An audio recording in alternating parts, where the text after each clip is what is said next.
baby, y'all know what time it is. It's Wednesday night, which means the lounge is open. What's going on? How y'all doing tonight? Appreciate you all turning up and showing out for your boy tonight as we hang out. I got a special guest with me tonight here via audio. She is a very awesome gaming journalist. So let's welcome back Ariel, aka the Huggable Hipster, to the show. Hi, Ariel. How you doing? I'm doing good. It's good to be back here. How are you? I'm doing amazing. I am good. Thank you for making the time tonight. Again, I definitely appreciate you being here. Oh, well, thank you. It's always good to be here chatting. You always have such good questions, and you're such a good interviewer with all your guests. So I really appreciate it. No problem. Appreciate the love. So I don't really have a structure for tonight's conversation. So I'm just going to talk about some stuff that's been happening with her recently, and then we'll see what happens and go from there. I guess the first thing that we should talk about is this game that apparently is making the waves in the media lately called Martha is Dead. I guess it's like some type of horror survivor game. And the crazy thing about this particular game is that Sony has gone the unusual step of censoring the game in the PlayStation Store or whatever. So there are certain parts of the game that Sony has demanded that the developer omit.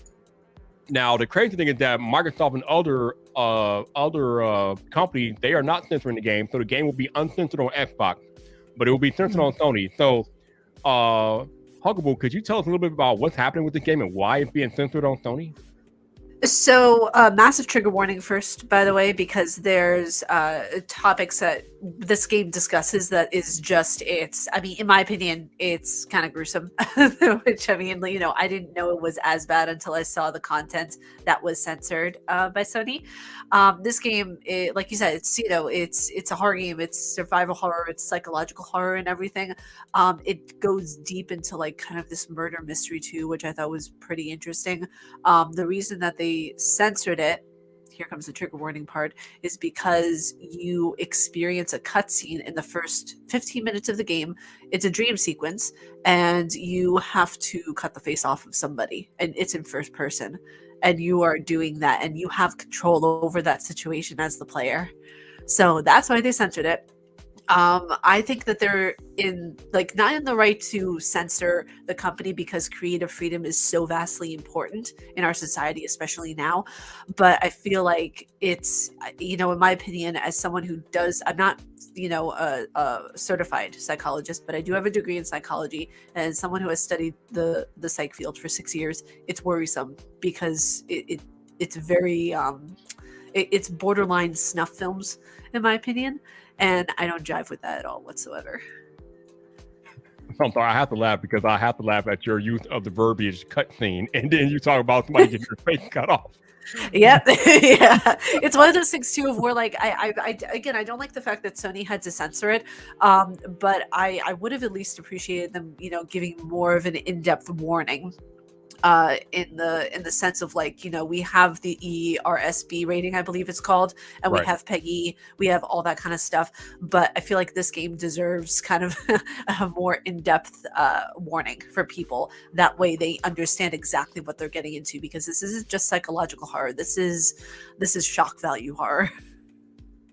It's so crazy because, there have been games across the span of time that we have done things that are definitely questionable and that we wouldn't do in actual life. Grand Theft Auto has made billions of dollars off of killing people and running them over in cars and different things like that. How many times have we killed people, including our own friends in Call of Duty and Halo and all these other first-person shooter games? So I just think it's interesting that we get to this game and there's that scene of somebody getting their face cut off, and then Sony's like, okay, this is where we draw the line. We can't be having you cut people's faces off, at least not without censoring it and all that stuff. So I just find it interesting and weird because of all the stuff that we've done over the years, as far as running people over with cars, shooting them, and everything like that. Cutting somebody's face off is the limit. That's Sony's limit. Like, no, we're not doing that. Well, that's the thing too of where I feel like, and this is just my opinion on it. I'm not saying anything of what I say is fact, because I know people get kind of iffy whenever it comes to opinions. But whenever I look at this thing, I think, what is people's lines? What is their personal line that they dare not cross, So whenever I think of this game, it's not about the fact that, somebody's face got cut off in a game. It's the fact that they're having the player control it. It's all about the player controlling the situation instead of it just being something that is watchable, which is again a really big problem, I think. And if we don't kind of watch what we play to an extent, then I think that it's going to go down again into the realm of snuff films that, we see anything that's violent, like killing a person, and we'll think, oh, that's just it's just a horror game. It's a big deal. Yeah. So you make a good point about the thing being playable and why Sony felt the need to censor, but everything that I just mentioned about things that we've done over the years have all been playable. Mm-hmm. When you're playing Grand Theft Auto, you, the player, are actively engaging and running people over with cars, shooting people. When you're playing Call of Duty, you are actively engaging and shooting people and different things like that. So it's not like we as video game players have not been actively engaged in committing acts of atrocities over the lifespan of video gaming. So this act in this game, while it's on a different scale and a different level, this is not the first time that we as players have been asked to engage in some crazy stuff, and it won't be the last by any means. Again, I just find it crazy and interesting that this is where Sony draws the line. But I understand, like LFA said in the chat, there was a torture mission in GTA 5 that kind of triggered people, and they were not comfortable with that. So I understand that there might be some areas of discomfort, and it's definitely good to warn players about those potential areas. Like you alluded to earlier, that's why we have game ratings. That's why we have the ESBR rating for video games, for mature and different things like that. I think there's some games out there that are rated like NC-17 and different things like that. So the rating system out there exists to make sure that players know what they're getting themselves into. So I just found it kind of weird that Sony's like, yeah, Mark, we got to calm down. We got to pump the brakes on it. So I guess that's where I'm at with it. Yeah, and that's the thing too. If we're like, we do have the rating system, but we have to, also see how much is that rating system going to cover exactly. Like where exactly does facial decapitation go in that rating system? So whenever I think of this kind of stuff, and I think of how intensive a subject matter it is, because any way you slice it, no pun intended, it's going to be there, and it's not going to be a subject matter that goes away. Because let's face it, I love horror. I absolutely love horror films. I love the Saw movies, but it's, again, I say it's so much different from watching it than it is actively participating in something of where these game companies know that we are desensitized to a lot of this content. Yeah, it's definitely a different breed when you are actively engaging and doing the thing itself. I remember, I forget which Call of Duty was. I think it was maybe with Modern Warfare. One of the Call of Duty. I think it was like one of the opening acts of the game. The players were they were playing as the bad guys, and you were literally walking through an airport and mass shooting all these innocent people in the airport. I don't know if you guys remember that. And when that happened, I was like, wow. I'm like, wow, we are really just mass executing all these people in the airport that are just innocent people. We're just shooting them like they're nothing. So yeah, video games have definitely pushed the limit as far as what players can do and how far it will go, as far as what's morally right and morally wrong and different things like that. Okay, Kendra said Modern Warfare. So I knew one of those Modern Warfare games where you walk through the airport and you literally like just killing everybody in their path. So yeah, it's kind of crazy. So moving on to something else, I think we covered that pretty much as much as we can cover it. But I don't think I've talked to you about what happened recently with Xbox acquiring Activision Blizzard. You have any thoughts about that?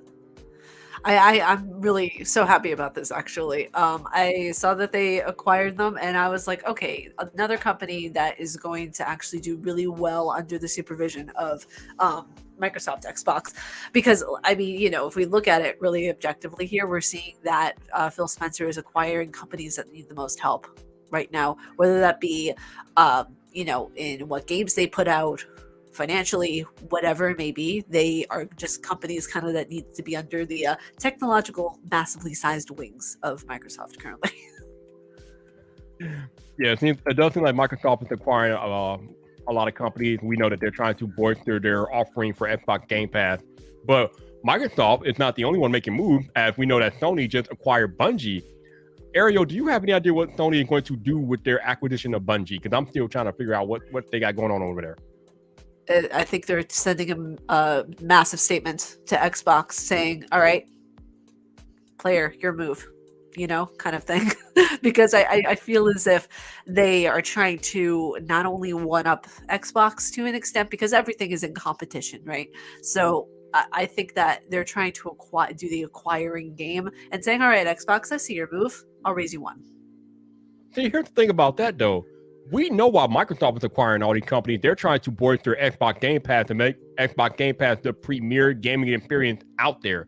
What is Sony doing? Because right now they don't have anything that is remotely comparable to Xbox Game Pass. So when you see Sony acquiring companies, like, are they just trying to get more in-house studios, or are they really trying to build up something that's going to be an Xbox Game Pass competitor? Because right now, I don't know what Sony's doing. What are you doing? I don't think they're trying to do a competitive type thing in regards to a Game Pass. I feel like they're trying to acquire as many studios as they can to get as many exclusivities as they can. Because when you think of exclusivities, you think of Sony. So when Sony has better exclusives, better gameplay for people, a lot of people are going to be more Team Sony than they are Xbox. But when it comes down to it, Xbox Game Pass is the best thing on the market, affordability, game wise, because if Sony would put all of their games backwards compatible, they would be unstoppable. So it's funny, because I was just having a conversation with a friend of mine, my man Ben from Lover of Tech, and I put out a tweet earlier today talking about I was thinking about pre-ordering Horizon Zero Dawn. I mean, not Zero Dawn, Horizon Forbidden West. Word Viper, Horizon Forbidden West. So I was thinking about pre-ordering. Ultimately, I went ahead and I put that pre-order in or whatever. But I put out the tweet about considering or contemplating pre-ordering that game. And Ben was like, I don't think I'm awake. Xbox Game Pass got me spoiled. I could pay one low monthly fee and have access to all these games. And I don't know if I want to pay full price. I'll wait until I can get Forbidden West on sale or get it used or different things like that. So already within the first year of like Game Pass kind of blowing up, we are actively having conversations about whether or not we want to pay full price for brand new games. And we all know that Forbidden West is going to be a major game for Sony. I mean, it's one of the most anticipated games of 2022. But if you're in my situation, or a lot of some of us situations out there that we both have the PlayStation 5 and the Xbox Series X, or I mean, even if you're just looking at it from like an Xbox perspective, you know that Game Pass is out there. And with that, you don't have to pay top dollar for all these new games when you could just pay one low monthly fee. Huggable, what are your thoughts on this? Like, where do you think we're going with this as far as how we consume games in the next 5 years or so? I think there are two sides to this. I think one, it's absolutely brilliant for the consumer who has kids, who has a busy life, who really can't get into the whole, I'm going to put this in air quotes massively, content creation sphere of buying everything day one, because it's not a realistic thing when it comes down to it. Content creators like myself and other people can do it because it's basically our job. So we have to get things day one if we want to get the reviews out early. But whenever it comes down to it, practicality wise, it's fantastic.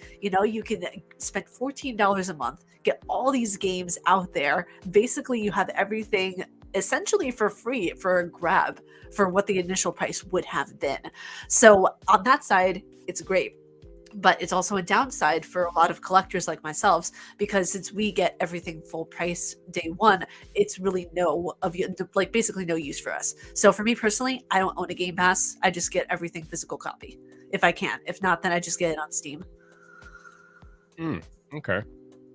But I guess my next question would be then, do you see yourself signing up for Game Pass one day in the future? In the future, if it's of value to, I'm going to be extremely honest, if it's of value to me, then absolutely. If not, then no.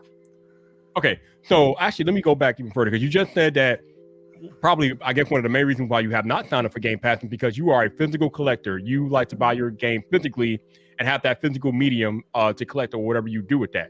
But right. I think we could both agree that I would say within the next maybe 10 years, there might not be physical medium left in gaming. That hurts my soul. Right? I feel you, but I mean, that's where we're going. Yeah.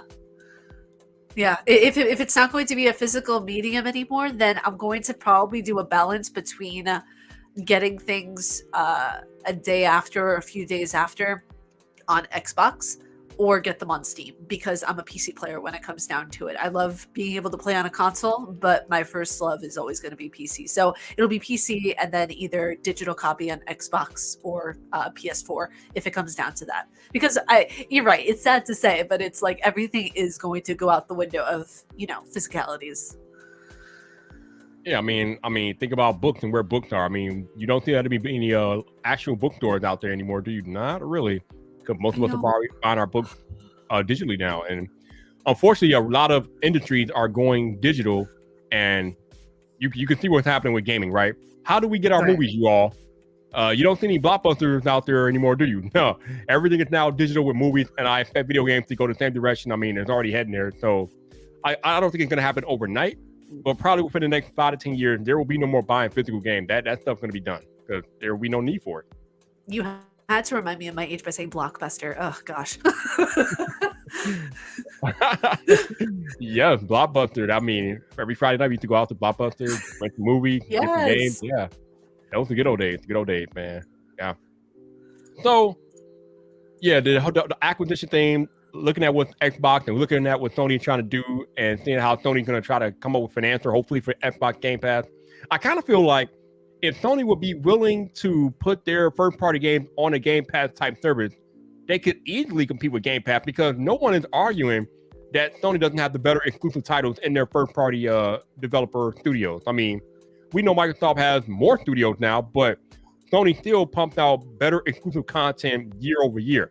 But the fact that Microsoft has completely changed the way that we consume video games with Xbox Game Pass, Sony's exclusive advantage is pretty much dwindling down to nothing because if I could pay $14 a month and have access to hundreds of games, I don't care how much exclusive, how good your exclusive are. I could care less. I'm going to roll with Xbox Game Pass, which is more frugally feasible for most people out there. So I don't know. I kind of feel like Sony needs to come up with some type of answer to Game Pass sooner rather than later. Otherwise, by the time they figure it out, it might be too late. I agree. I completely agree with that. Definitely. So I want to talk about your playthrough of The Last of Us Part 2. So for anybody that's listening to the live stream, if you have not played Last of Us Part 2, you might want to leave because we're going to be talking about a lot of the story in Last of Us Part 2. Spoilers. So I'm gonna give y'all 30 seconds to leave because we're probably gonna cover. There's a lot to cover here. There's a lot going on in this game. There's someone I just saw in the comments who asked for my PC deets for some reason. So if you don't mind, I can tell them if you want me to. Of course, you know things with that. You don't know how to. Oh, nah, what about PC though? Console gamer for life. But go let them know what you're rocking with. Go ahead. So for CPU, for the CPU fan, it's Dark Rock Pro for 250 WTDP. CPU is the AMD Ryzen 5000 series processor. Motherboard is Asus TUF Gaming B55 Plus. The RAM is a 64 gigabyte XLAB Gaming, and power supply is Game Max. You can find it at any retailer online for Amazon. 3 terabytes of storage, and the case is a Ketter's case. And I have for my graphics card a Radeon. And you built that entire thing, I think, by yourself, right? I built it actually with my dad. It was one of the best projects ever. Ah, nice. Yeah. So now that we gave you all sufficient time to leave, if you're not interested in the Last of Us Part 2 story and all that stuff. So full disclosure, funny thing is I own the game, but I have never played the game, even though I own it, which is kind of weird. But I watched Ariel play through it, and there's a lot going on. So anybody that played The Last of Us, you guys probably know the story of the original one. Ellie, she going through this thing where there's a mass plague in their world, and she is the only one that's immune. And the main character of the original game, Joel, goes out of his way to save her. And I think that's pretty much where the second game picks up after he saved her from being sacrificed or whatever. They end up somehow, how did it work? But they end up getting hunted down or getting found by this faction. I forget what they're called. And ultimately, Joel ends up getting killed because of what he did to protect Ellie in the first game. And the Last of Us Part 2 goes back and forth between Ellie and another character named Abby, who's on the other side. Because what happened in the first game is that Joel, in his efforts to save Ellie, ends up killing Abby's father, who's a doctor. I think his name's Joe or something like that. Ends up killing him. So in the second game, it's about Abby's quest for revenge. And ultimately, in the beginning of The Last of Us Part 2, she ends up killing Joel. And then that sends Ellie on a complete, maniacal path. And the game just goes back and forth between what Ellie is doing and what Abby is doing. And I think the biggest thing about The Last of Us Part 2, especially watching you play Huckable, is that the change in Ellie, she started off as a sweet, innocent girl, but then once Joel dies, she transforms into something that is just not what we saw in game one. So we'll go into a little bit. Oh, I'm sorry. What was that? I say, so talk to us about it a little bit. So I have to say that it's interesting because this game was also brought up in the conversation with Martha is Dead on Twitter, because a lot of people were saying Sony is incredibly biased in putting out that game of where, you know, you're seeing and experiencing killing so many different people. And it's so funny too, because it's just like the bias that Sony has right now with that. I completely agree, because it's not they're not willing to censor certain things, but when it comes to, you know, Neil Druckmann and people that they favor, they're gonna obviously go with them. But that's just my opinion. Whenever it comes down to The Last of Us Part 2, I actually almost stopped playing it whenever it got to that point of where you had to kill Nora. I did not think that they were going to make you hit her over the head. I'm just like, I can't do this. Like, this is emotionally draining right now. Like, it went a little bit too far, in my opinion. Also with Okay, the killing of dogs. let me stop you right there. So for those that are not aware, Helgable, why was hitting Nora so like not comfortable for you, any other player out there?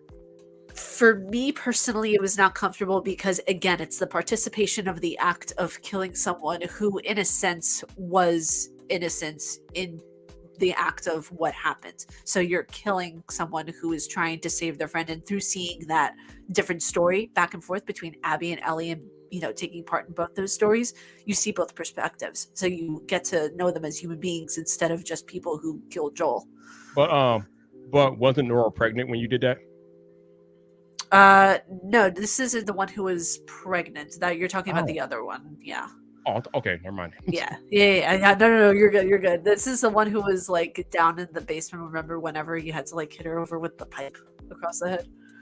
Ah, okay. Yeah, and then that's that too. You bring up another good point. If there was another woman, I think her name was Mel, the one who was pregnant and everything, and Ellie had to kill her. And again, you're taking part as the person playing the game where you're killing someone like that, and it's like that almost kind of made me sick, honestly, because you saw my facial expression during that playthrough. I was like, oh god, no. Yeah. But yeah, there's definitely some questionable activity happening in The Last of Us Part 2. And it's interesting to see it from different perspectives. As you're going and playing as Ellie, who is out for cold-blooded revenge, however she can get it, versus Abby, who once she killed Joel, she kind of mellowed out and trying to settle down into, she's just trying to live her best life and be content, and she's helping people. And because there was another, I think they're called Scars in the game or whatever. There's another faction of people who were actually originally trying to kill her, Abby and her people, but Abby ends up saving a couple of young kids or teenagers from that group or whatever, and then she like travels across the world with them to try to keep them safe and different things like that. Meanwhile, you got Ellie on the other side, straight up trying to kill anybody in her path. So it's crazy how you see them two like go on completely different paths, and you're going back and forth playing at both of them. Yeah, exactly. And that's the thing too, of where, like, don't get me wrong, I absolutely loved the game. I thought the writing of it was absolutely brilliant. It was so good, but there were just certain moments like that was just like, it went too far. And I think it went well with the story, but I think it was just like there was a lot of shock value. Oh yeah, I mean, and then obviously when you talk about the Last of Us game, there's going to be some shock value in there for sure between the monsters and just the interesting thing about the Last of Us game, though. I feel like, even though I've never watched the show and I've seen the clips and things like that, it's a lot like Walking Dead. It's not necessarily all about the monsters and things like that. It's about the way that the human beings change and how you have to deal with the human beings that are left over and trying to survive. Human beings can be ugly when they're trying to survive, man. It's crazy. Oh yeah, absolutely. I mean, we see everything that's going on nowadays, especially, for sure. Yeah, for real. But yeah, just that crazy. And then the funny thing is, I don't know if I should say it's funny, but when you get to the end of Last of Us Part 2 and you get to the showdown between Ellie and Abby, and Ellie has a clear chance to kill Abby, she doesn't kill her. And I think that got a lot of people pissed, because you're taking us back and forth between Ellie's story and Abby's story, and Ellie is on a blood path for revenge, and you finally catch up to the person that she wants to kill the most, and then you don't even have her kill her. Oh, that pissed a lot of people off. I remember the backlash. That was crazy. It was interesting to say the least, seeing that part of it, because for me, at least, when I was going through the game, I remember like just how I felt seeing that she actually was like, okay, I don't want to kill you after all. I just want you to go, just go away. I just don't want to think about it anymore. And she remembered Joel and how, kind of she was raised to an extent. And I think that memory of him was kind of like the thing of where it broke the straw on the camel's back, to say the least.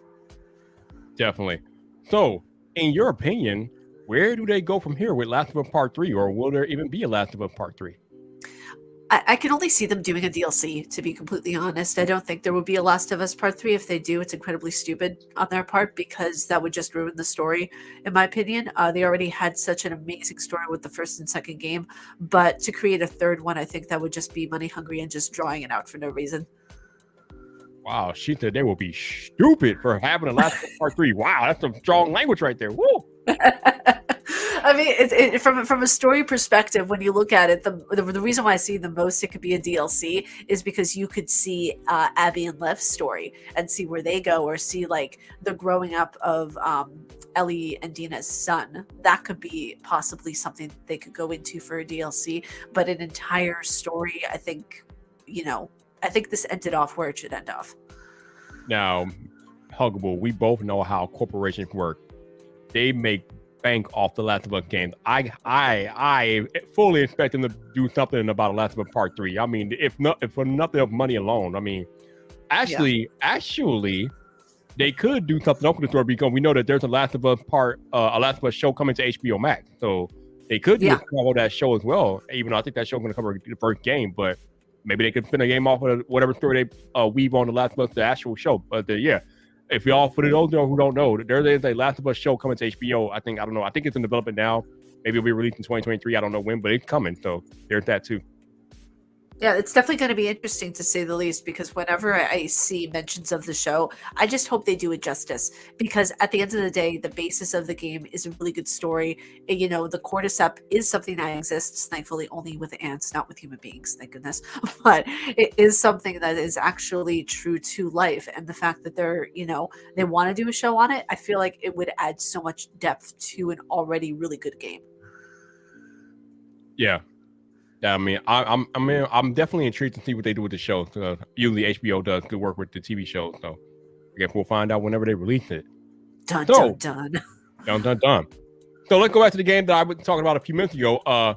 So in about 48 hours now, we are finally going to be able to play Horizon Zero. Why do I keep calling it the wrong name? We're going to be able to play Horizon Forbidden West. So I'm pretty sure you played through the first one. What were your thoughts on the first one? I loved it. I thought it was one of the best stories I've seen since Death Stranding. It was absolutely beautiful. Not only the areas that you could traverse and travel. I played it on PC. So when this was actually before I got a PS4, so back in September, I think I played it of last year, and it was really good. Like, I just love the way, like, I'm a mechanic nerd for like mechanics and games and stuff like that. So the mechanics were just all buttery and good, and I loved it. I loved it. Nice. And I think I played a lot. I didn't get through the whole game, but I played a little bit of the game. But yeah, I am excited to see the Forbidden West because of what it will do for the PS5. This is supposed to be the real like first like showcase of the PS5 graphical power, and for all intents, it looks amazing. So definitely excited to see how that turns out when they release it here tomorrow night. But yeah, everybody's looking forward to the game, so it should be pretty good. Yeah, it'll be interesting to see how they progress the story. I really hope they progress it well. Yeah, I mean, that's the one thing that Sony developers do amazingly. They tell amazing stories, man. I mean, from The Last of Us to Horizon, I mean, they do a good job. Also, another game that I'll go ahead. Oh no, I was just agreeing with you. I was like, yeah, they really do. Definitely. Another game that I recently pre-ordered, it's funny because I heard a lot of chatter about the game, and I didn't even pre-order until like 2 days ago because I finally decided to look into it and see why everybody was excited about it. Elden Ring, which is, I guess, a derivative of Dark Souls. Now, I haven't really played many of the Dark Souls games. I think I own Dark Souls 3 and I played a little bit of that. But when I saw the gameplay for Elden Ring, I'm like, oh yeah, I need this. So I ended up pre-ordering that. So I pre-ordered that for PS5 as well. It looks good. What are your thoughts on Elden Ring? As someone who was given a key for like the early test, the network test, oh my gosh, it's so good. I am a person who loves difficult games. So when I stepped foot into that game, I was in heaven. Like, it's just so good. It's so much fun. I'm very excited for this game. I'm actually going to be doing a game playthrough of that on the YouTube channel. But it's going to be something really interesting to see because from what I noticed in the game when I played it, they combined all of the best parts of the From Software games, from Sekiro to Dark Souls to their other types of franchises. They combine like the best parts of all of those games and put it into one game. Yeah, it looked real good. I love the open world aspect of it. That looked good, and then when you combine that with the mechanics of the Dark Souls games that are already out there, it looked real good. I'm excited to play that. That looked good. I'm very eager. I ordered my copy.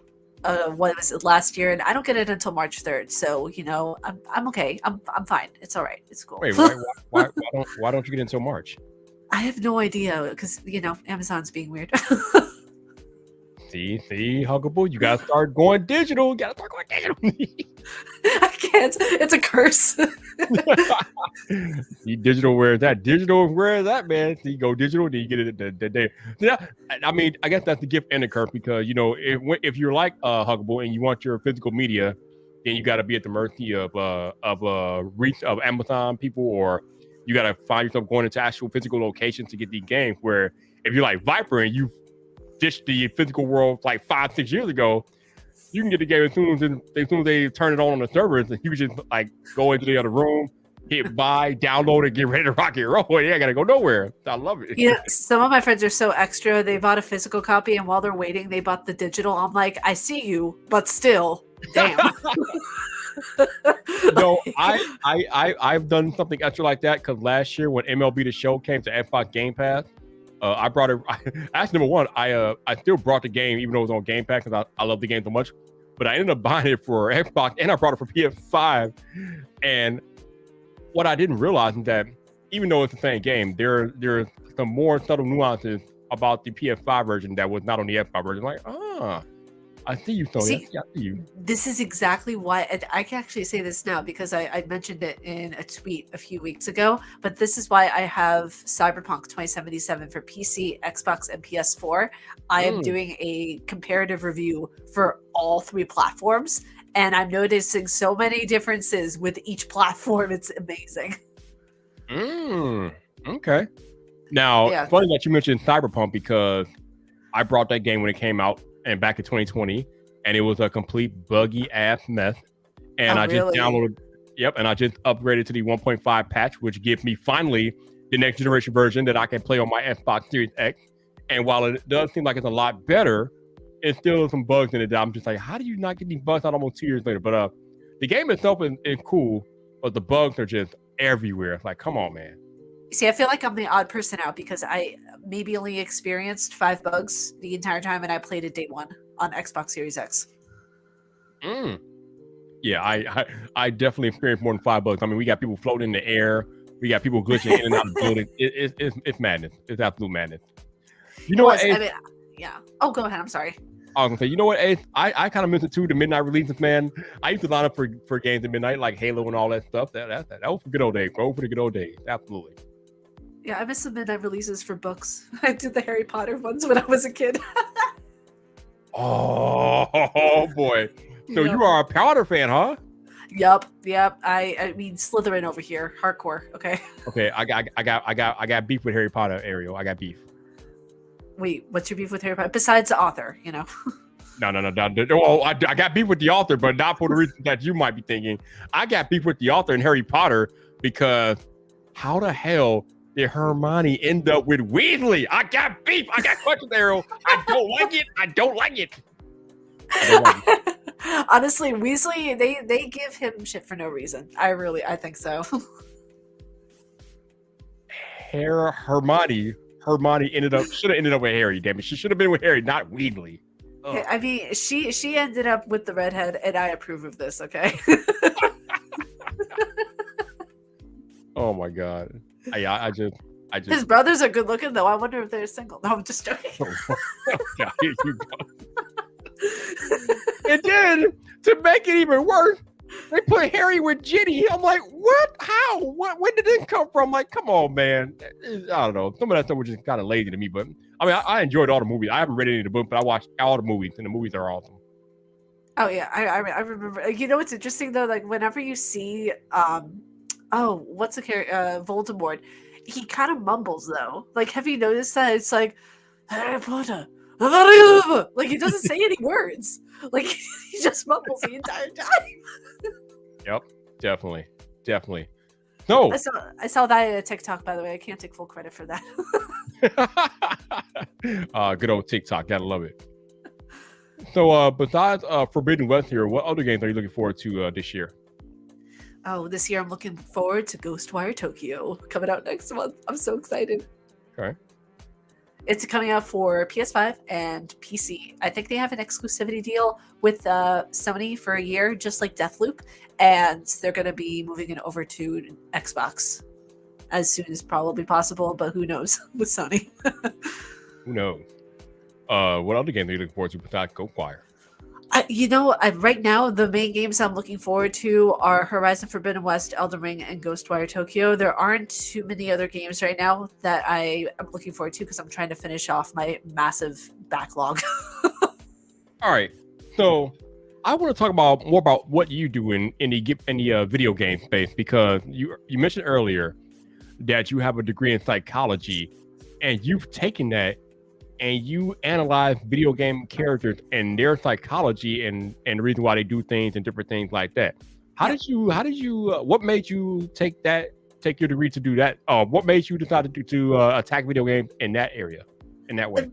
Because to be fairly blunt, actually, I really did not like what was happening in the psychology space when I was in college. I had a conversation at one point with my advisor then, and she was saying, "What do you want to do after after college?" And I was like, "Well, I was thinking of applying to be a drug and alcohol counselor, and I actually was going to do that. I was going to help people with their addiction. I was going to be a counselor in Pennsylvania, and it got to a point of where I saw how money hungry a lot of these psychiatrists and psychologists were, and they were just treating everybody like a number, like, okay, next, like it was just one after the other, and I just did not like that at all. So I decided, it was probably a week before my finals, we turned in our thesis and we were like, okay, see ya, have a good one. And I'm just like, wait, that's it? You've been my teacher for like 6 years. Is there anything else you want to say? And they were like, good luck with stuff. I'm like, all right, yeah, now I see where this is coming from. Fine. So, that just made me really just want to pursue my psych degree in a very original way and see what I could do with it. And that was also when I was like, okay, get out of a toxic relationship. I stopped drinking entirely, which, by the way, almost 6 years sober now. Ooh. In May. So yay. And I changed everything around and I moved back home with my family, and I decided, you know what, let me start doing YouTube. Let me try to do the thing that I've always wanted to do, because I feel like it was a calling of mine to do that. So I started recording stuff in my dorm room, and I really liked it. The first episodes I recorded was Five Nights at Freddy's 4, and I absolutely loved recording videos then from that point on. And it evolved into doing reviews and psychological stuff and integrating it slowly but surely. And now it's got to a point of where, like, I full on review game characters every Friday for psychological reviews, and I absolutely love it so much. So I'm going to ask you what I feel like is a dumb question, but I have to ask anyway because it's on my mind. Mm-hmm. So obviously, the video game characters, these are fictitious characters written by actual real human beings, real people. Yeah. My question to you though is, given your knowledge of psychology and how you see actual human beings act in the real world, are the characters in the video games, do they act in a similar way to how people act in the real world? I know this is a dumbass question, but I gotta ask it anyway. Or no, it's not dumb. Or do you feel like there's a little bit of a difference between how video game characters act and their motivations and psychology from actual human beings, and why human beings do what they do? Depending on the game, it's an over-exaggerated perspective on the human condition. For example, Death Stranding, you can have that game of where you have death personified. So everyone's death is unique, right? that signifies what different beaches are. You have Last of Us, where you have the personification of hatred through vengeance.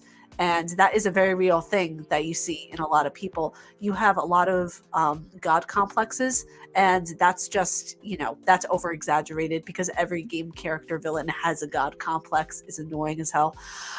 And you go into seeing narcissism disorders. You have dissociative identity disorders, which it's more common than people want to think. The amount of people that have red hair in the world is the number of people who have dissociative identity disorder. So it's more common than people want to make it out to be. Same with schizophrenia. There are a lot of characters in video games that have schizophrenic identity disorder. There's a lot of characters that have bipolar disorder. A lot of it is more grandiose to be, again, for shock value, but it's there, and it brings apart a thing in society of where people, game creators, whether it's subconscious or not, it brings awareness to it. And I think that awareness, while it is grandiose, it's still awareness of the conditions. Yeah, it kind of goes back to what we talked about at the start of this live stream. Martha is dead. There's a human being who had the wherewithal to put a scene in their game of the player cutting off somebody's face. Now, even though the face is being cut off after this person is dead, you are still putting that scene in your game of somebody cutting off a player's face or a character's face in the game. So when you think about the actual human being developer that thought to include that in their game, that has to speak something to the actual psychology of that developer. It's worrisome. Yeah. Because when I see that, I see someone who is putting their own insecurities, their own pathologies into a game because they can't speak it out loud. Damn. That is scary. When you say it like that, it's very, very scary. It's worrying. Like, if I were their psychologist, I would be trying to sit them down and make sure that their peers are contacted and make sure they don't harm anybody, because that's worrying to me.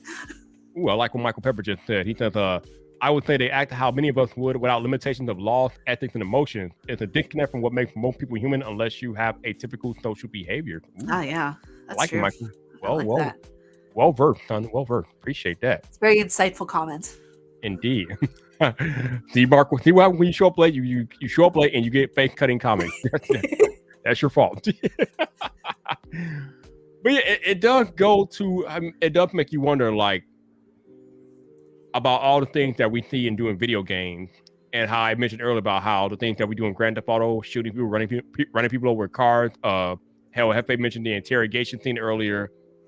How much of this stuff is things that human beings actually think about doing, but they can't because, like Michael said, the limitations of laws and ethics. And yeah, I don't know. I think if you did a deep dive into most human beings, you would, no matter who they are, you would run across a dark desire that they find a way to keep suppressed that they don't act upon. But yeah, you would be like, holy Lord. Well, that's what, at the end of the day, that's what's called intrusive thought patterns. So have you ever had like the random thought that crossed your mind of where it's a negative thought, you don't want it there, but yet it comes into your mind anyways, because either, you had a bad day, something happens that you didn't want to happen, and then there becomes like this thought pattern process of where the neurons are just like, hey, let's create a negative thought, and there's an explosion of just negativity. Yeah, and it's funny because one of my favorite shows ever is a show called Criminal Minds. I don't know if you watched it. It's on CBS. But the interesting thing about watching, I think it ran for 15 seasons. But the interesting thing about watching the 15 seasons of Criminal Minds is the fact that it kind of scared me, because the situation that the antagonist found themselves in, I kind of feel like anybody could end up an unsub, because that's what they call the criminals in the show. They call them unsub, or unknown subject, or what they call it. But any regular human being one day can become an unsub, become a criminal based off of events that happen to them. An excellent example of this, I think, is the movie John Q, I think it's called, where the guy needed money to help out his his family member had to have a surgery, and he didn't have the money, so the guy went to like rob people or something for the money. But how easy is it for a human being to have to be put in a situation where they have to do something that's unmoral or unlawful because of their situation that they find themselves in? It's like, you can go from good to unsub instantly, depending on the situation and circumstance. It's crazy. It's not difficult at all, and that's the thing of where people get into a fight or flight stance of where you have to decide, am I going to do this to survive, or am I going to be unalived right now, so it's a delicate balance of humanity in a sense, because let's say you had the perfect childhood, the perfect upbringing, the perfect everything, and yet you still see girls who are anorexic, you still see people who struggle with mental disorders. It has nothing to do with the raising of the person, in some cases, but more or less the nature and nurture combined, of where people always have this debate, nature versus nurture. There's a lot of nurture, but when nature kind of comes in from the external, and then nurture just gives it a push, whether it be from high school students, the parents, teachers, whatever it is, that's when things really start going into motion, because then the child realizes that, oh crap, I have these things called emotions and feelings, and I can put them together and create different things that can be a catalyst to another thing. So that's when they realize that they have the freedom of choice as well. So that's where you get a lot of this. That's where you get murderers and rapists and all that kind of stuff. Yeah, it's interesting. And I think a lot of it also is people becoming a product of their environment. I mean, that's sometimes we might think that's a cheap cop out, but that's an actual real thing. Like if your environment is you getting beat on and abused and different things like that, then unfortunately there are times where you are going to become a product of your environment, and because that's all you know. If you don't know anything else, then you're gonna do what you know, right? It's unfortunate, but it's the reality of the world that we live in. Yeah, exactly. I don't know. I am no psychologist. I don't have a degree in psychology, but I find the human psychology fascinating, especially being on Twitter all day, every day, as I am, and just seeing how different things play out on Twitter. If you want to study, you all, of human psychology in action, just log on to Twitter. Oh my God, you can find it all on Twitter. I mean, Lord have mercy. They give me a migraine. Twitter just gives me a freaking migraine. I just want to go in there and shake them and be like, "What are you doing?" Oh my goodness. Yeah, there was just a tweet today. There was this lady, I think her name is Kay, I believe. She recently landed a job at Xbox, and she posted a picture of where she was like 10 years ago or before the pandemic to a picture of her today. And she looked a little different, and of course some goon had to point that out, and I was just like, why would you tweet that? Like, what is the point of tweeting that? Yeah, I mean, he probably got destroyed, but it's just like, why do human beings do that? Like, why do we feel the need to go on a social media platform and put other people down? Like, what? I don't know. I think it's just because of the keyboard warriors that are out there that think that, oh, I'm anonymous, I can say anything. It's like, no, you can't. No, you can't. I addressed this last week, but no, you can't say anything because somebody's gonna find you, whether it be digitally or physically. They will find you and deal with you. Yeah, I will find you, and I will kill you. Right? Because some of these people on the internet, you all have a particular set of skills. Y'all know where I'm going with that. You know where I'm going with that, right? They have a particular set of skills, That has become a meme by now. Oh, absolutely. They have a particular set of skills that might make your life a little bit more difficult if you talk to the wrong people the wrong way. So you gotta be careful with what you say on the internet. Be careful about that. Exactly. Be careful. I'm gonna strike my coffee at people. But the other thing about Twitter that is so crazy is that people do not take the time to consider nuance on Twitter. Yeah. They just take most of the posts at face value and they run with it instead of looking into it and trying to figure out what the context is or what the context might be behind a particular post. They just take it and run with it, and then you get a Twitter shit show every day. Yeah, usually. Exactly. It is just crazy. Also, can we talk about? I saw the headline when Xbox I think it was like a day or two after the news came out that Xbox was acquiring Activision Blizzard, and it had been said that Microsoft would keep Call of Duty multi-platform. Yeah. And Phil Spencer got death threats because he would not make Call of Duty exclusive. Are you kidding me? What? Okay, see, this is a big problem that I have with trolls on the internet. It's that, they want one thing and then they get it and then they get all screamy and whiny and crying babies. So whenever I see all of this discourse go down, especially with him getting death threats. It's like he's honoring the contract that was with PlayStation to keep it multi-platform. Like, I don't know what more somebody could want for a CEO than to honor the contracts that were given to them by the companies. Mm-hmm.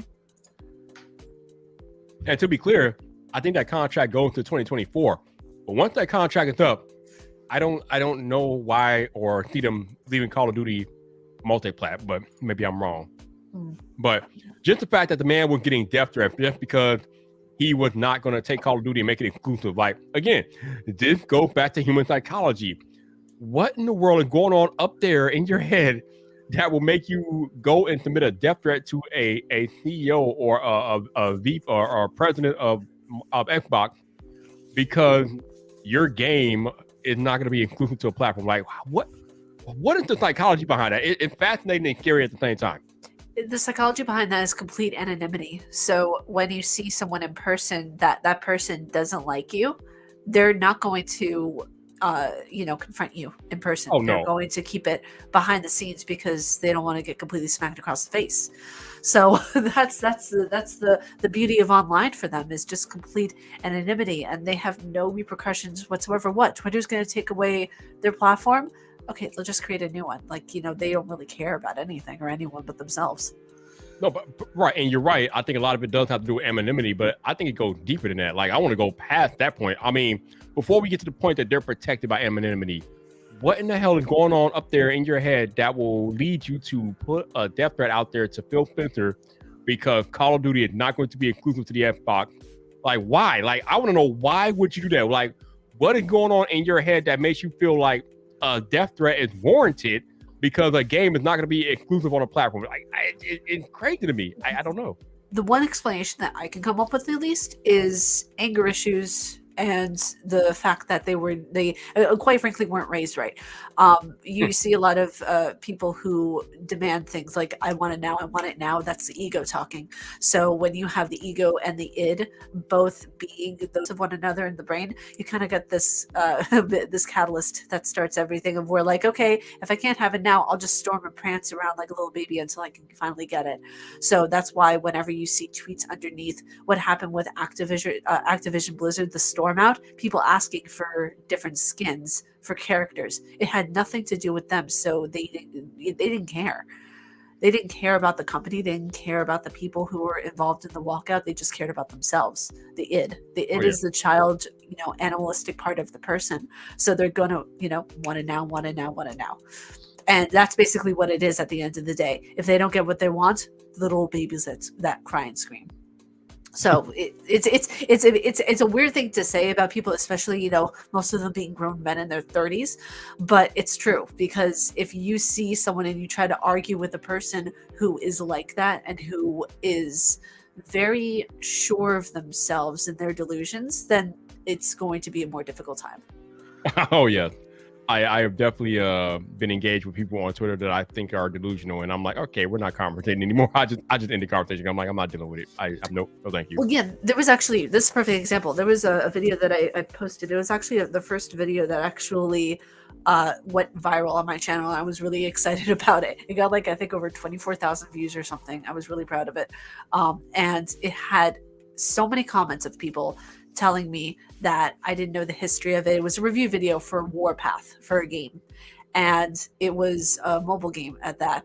And there were so many people saying, "Oh, this is a history of our country and everything." It was people talking about Russia, and I'm just like, they didn't know the difference between the game and reality. And that's how far we've come in this industry, to where someone can freely comment to me on my YouTube channel saying, "I want to see you in the basement of their country. Like, I want to see you there." And I'm just like, okay, it's time to turn off the comment section of this video. Yeah, I agree with you. Yeah, it's definitely men and women. It's not just men going crazy online. It's both parties equally, yeah. or not equally, but yeah, it's both men and women going a little nuts online. But exactly, it does go back to. I do want to go back to something you just said. They're wanting to be instantly gratified, because we see a lot of that online too, especially on Twitter. People want that instant gratification or instant acknowledgement, and then when they don't get it or something, or the entitlement too. A lot of that falls into entitlement as well. There's a lot of entitlement, and I'm just like, bro, Nobody owes you anything. Why do you feel so entitled? Like, what is going on? Crazy. Yeah, it really is. It's shocking to me a lot of the time because even though these people are grown, they're not mentally grown. That is a good way to describe it. You are absolutely right. The funniest stuff I see sometimes is people like demanding YouTube give them certain features, and I'm just thinking to myself, why do you think YouTube owes you anything? Exactly. Especially the whole debacle of like people were upset that they got rid of the dislike button. I mean, I was just like, okay, it's a company that wants to do what they want to do. It's okay. Like a lot of creators, especially newer creators, I don't think they realize just how much YouTube is doing for them against what they're doing for YouTube. Yeah. There are like hundreds of thousands of creators on the platform. If you get mad and take your ball and go somewhere else, YouTube is not going to miss a wink of sleep. They don't care. Like they're just like, okay, bye, see you later. Yeah. But what YouTube offers us as creators is an audience of potentially 2 billion monthly active users and a chance to get discovered. I mean, just those two things I mentioned is worth more than anything else that YouTube can give us alone. Just 2 billion people and the chance to get discovered is worth more to most creators than many things that many other things that YouTube can give you. Okay, so I think a lot of creators need to be thankful for the opportunities that YouTube presents. Not to mention the fact that YouTube does not charge any of us to upload content. We do it of our own accord, and it is absolutely free. Yeah. I mean, obviously we have to take time to make the content, different things like that. But as far as monetary requirements, there are none to upload to YouTube. So you might want to stop looking at YouTube for your sense of entitlement and instant gratification, because YouTube ain't having it. They don't care, and they don't need you. YouTube does not need you. But they may need PewDiePie though. yeah. Unless you're PewDiePie or Mr. Beast, they don't need you. Trading it. I don't know. I don't want to hold you too long. We've been here an hour. Any parting words, Huckable, before we get out of here? Oh gosh. If anybody wants to see psychology gaming or any like game reviews or anything like that, my channel is Huggable Hipster. If you guys want to look at that, if you guys want to see more of my rantings on Twitter and everything like that, I go by Huggable Hipster there as well. I feel like I need to say something, so bada bing bada boom. Hi, thank you for having me. Thank you for being on here. And if you guys do want to go check out her channel, it is hot linked in the title, which means you click on her name in the title and it will take you directly to her channel. That's how we do out here. That's how we do. I so appreciate you. Seriously, this topic has been so fun to dive into, these multiple topics. Yeah, it's not too many people I could talk about human psychology with, so I definitely appreciate you making the time for that. It's always fun chatting about that. Yeah, absolutely. It's been really fun to talk about this. Absolutely. But appreciate y'all being here for another episode of The Lounge. We do this every Wednesday night. So thank you guys for listening. And I will be back Friday night unless something happens. I will be back for Friday Night Viper on Friday night. But for Huggable Hipster, I am Viper. We will see you guys on the social medias. Peace. Bye.